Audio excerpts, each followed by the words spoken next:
So good morning, everyone. I'd first like to thank Rocio, Katerina, Benedict, and Mohammed for their kind invitation to take part in this conference and their work in organizing it.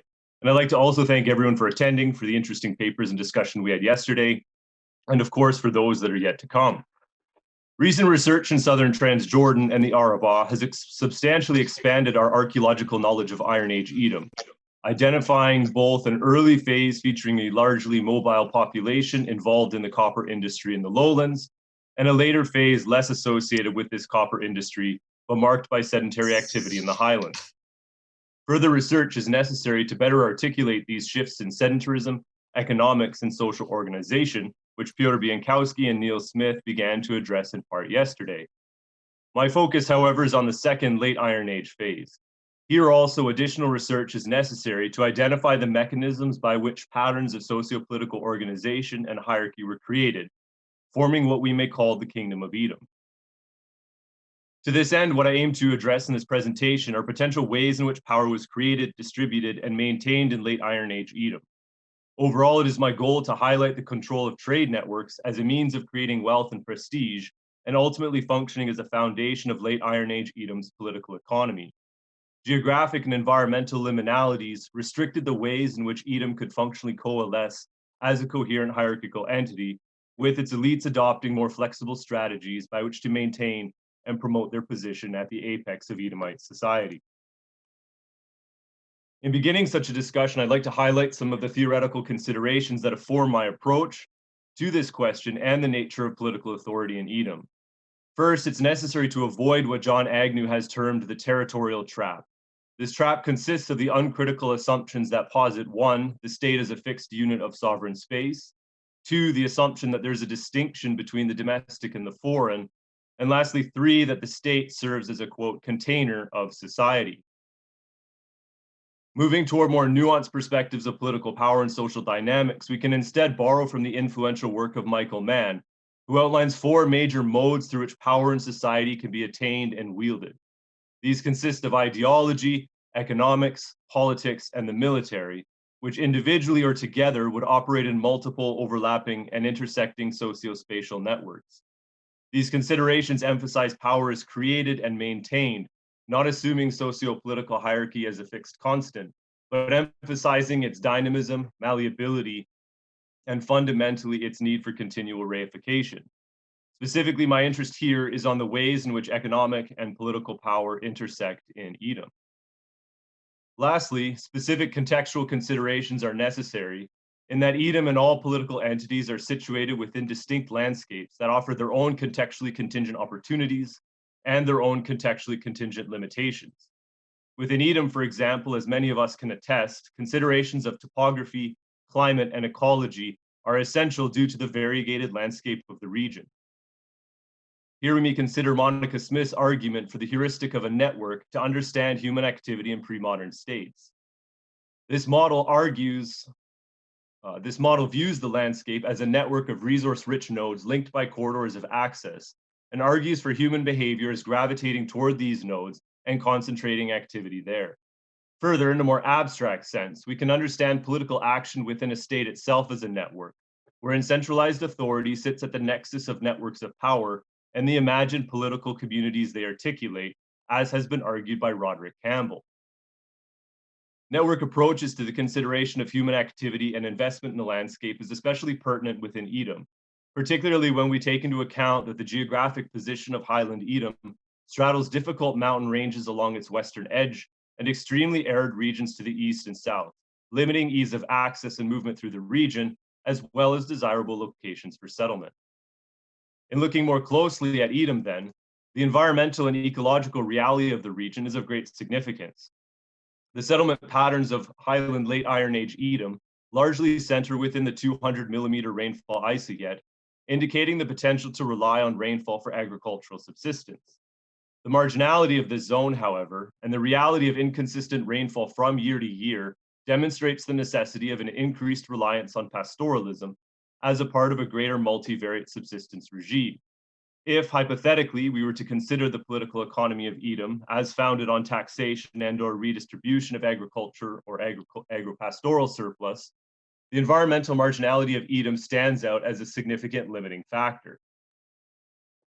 Turning to the data we have for political activity in late Iron Age Edom, we're drawn to Busehra, which appears by all accounts to have served as the base of political authority in the region.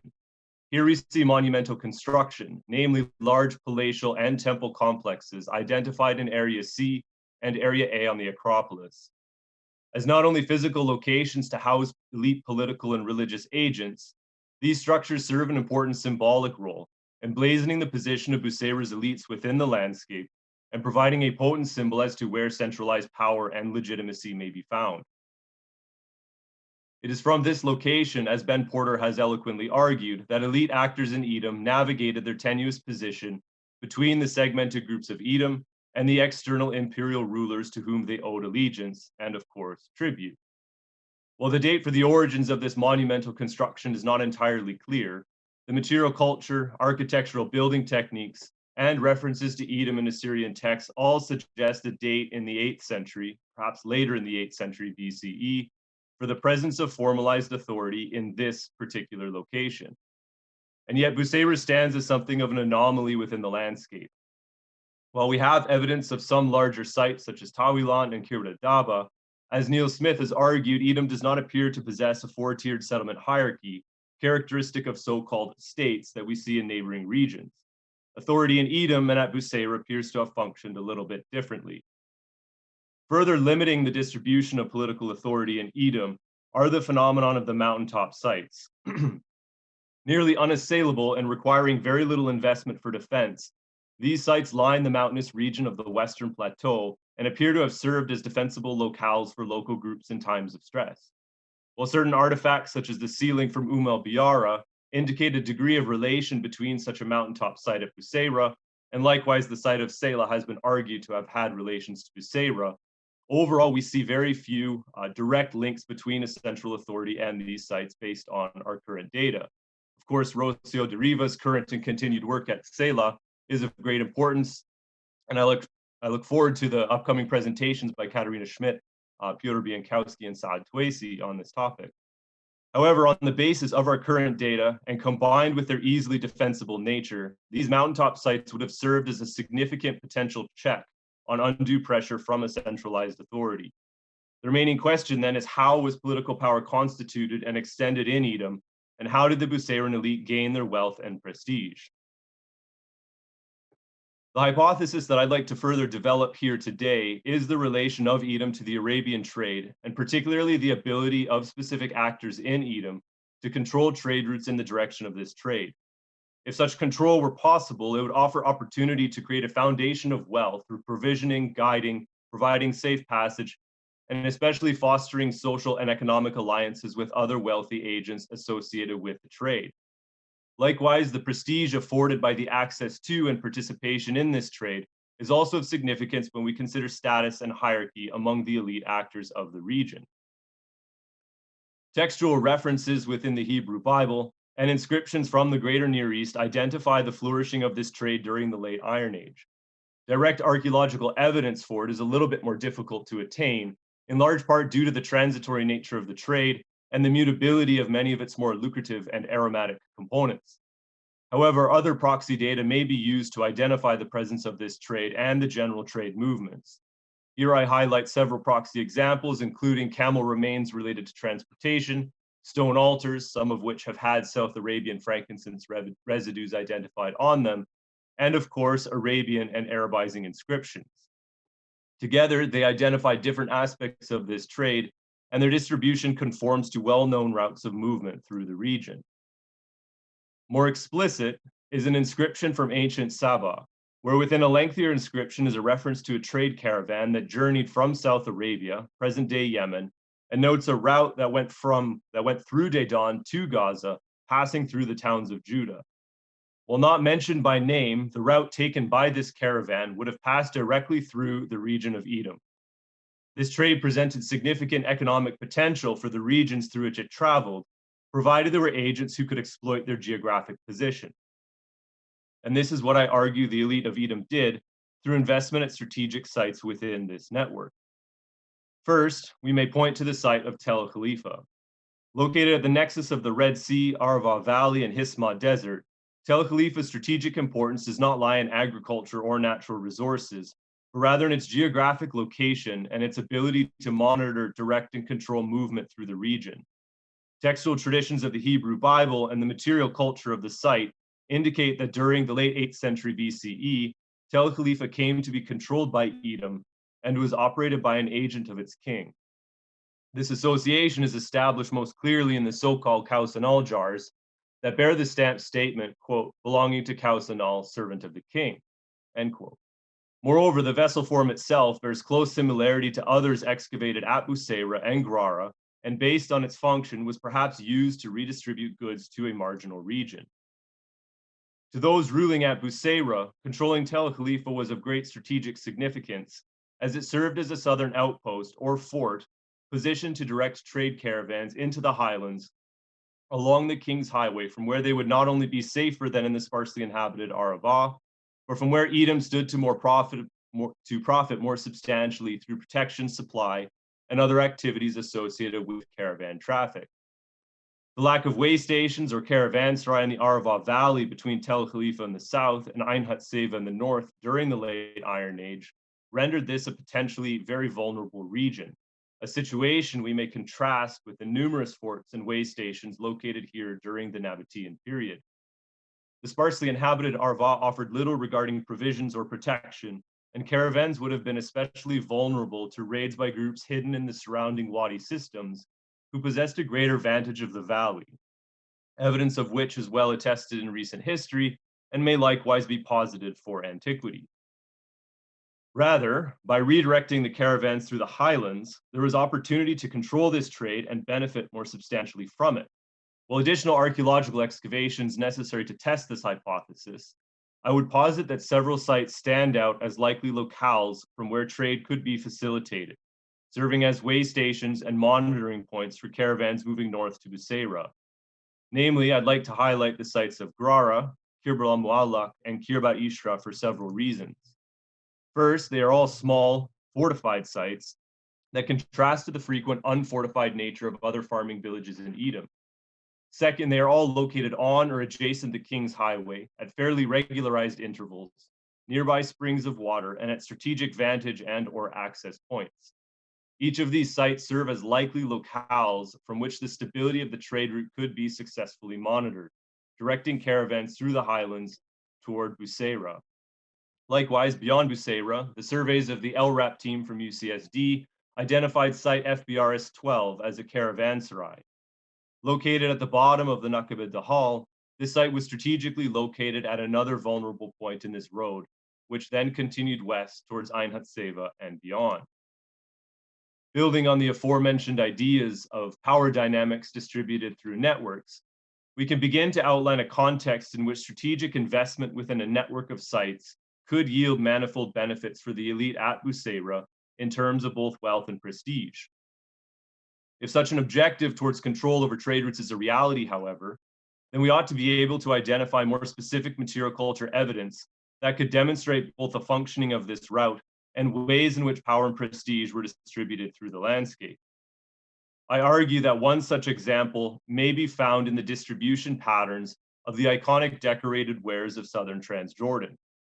Here we build on the important work of Juan Tebes in examining a subset of the corpus Tebes has called Southern Transjordan Negev pottery, also called Bushehr painted ware by Piotr Biankowski. These wares are significant in that first, they are iconically decorated, a feature that is itself more comparable to the Hijazian traditions of Northwest Arabia than the Southern Levant. And second, the majority of the decorated forms of this tradition represent tablewares, which when associated with human behavior indicate food consumption and contexts of small or larger scale commensality or feasting. As many of us here are familiar, feasting is significant in that it serves as a performative event and a context in which alliances are created, obligations formed, and the aesthetics of distinction enforced. Such concepts have been described as commensal politics, and we might point here to the work of Michael Dietler amidst a much larger body of literature. Likewise, as Adam T. Smith has written, quote, a feast is fundamentally a practice of sovereign reproduction and serves as a critical medium for the penetration of practices of sovereignty into the everyday, end quote. Of course, tableware ceramics in their own right do not immediately indicate locales of feasting, but we may posit such locales when we find significant quantities of vessels together with other proxy evidence for elite food consumption, or when they are found within conspicuous locations or spaces within settlements that may afford larger social gatherings or hold other meaning. When we can link feasts to particular groups of actors in specific contexts, it may be possible to articulate one way by which social and political relations are created, in essence, forming the foundation or nexus of the power for certain elite individuals. To illustrate, the label Buceira painted ware is quite fitting when we examine the vast quantities that have been excavated at Buceira and that currently account for the most substantial body of the corpus. Here we see massive clusters of this ware in Area B, equidistant between the palatial and temple complexes. This does not indicate that Area B necessarily held large feasts itself. This clustering could be the result of discard areas or other activity, as stated by Biankowski in the publication of Buceira. But here we might cite the importance of the renewed excavations at Buceira for the more refined data they are acquiring. Overall, however, what these wares do demonstrate is a strong association with elite activity on the Acropolis at Buceira, and on the basis of pure contextual functionality, elite food consumption. Turning to another site, Ghrareh, and recalling its posited role as a locale of Buseiran investment toward the maintenance of trade routes, we see smaller numbers of these decorated tablewares here. Ghrareh is much smaller to be certain, but we see fairly substantial clusters of this ware within the large structure at the most prominent point of the site. Notably, within the trade network, Ghrareh will be positioned as the southernmost node yet in the Edomite highlands. A clearer identification between this ware and feasting can be found to the west at Tel Araware. Here, these wares are not as prominent within the site itself, but are rather found in significant quantities in the extramural settlement, an area that has explicitly been identified as a caravanserai by Yifat Tarani. Here, the wares are found with substantial additional proxy evidence for feasting, including cooking pots, taboon, and especially faunal remains that are suggestive of culling patterns above that of mere subsistence. These all occur within a caravanserai context that has been directly associated with the Arabian trade. Taking a step back and looking at the regional distribution patterns of the decorated tablewares, we can identify clusters of this ware appearing throughout southern Transjordan, and also at sites that are identified throughout the Arabian trade network. Revisiting the ideas of political power and networks of human connections, these clusters appear to indicate a pattern of shared behavior that emanates from a central node located at Buceira. We might also emphasize that this distribution matches again the north and then western route identified in the Sabaean inscription.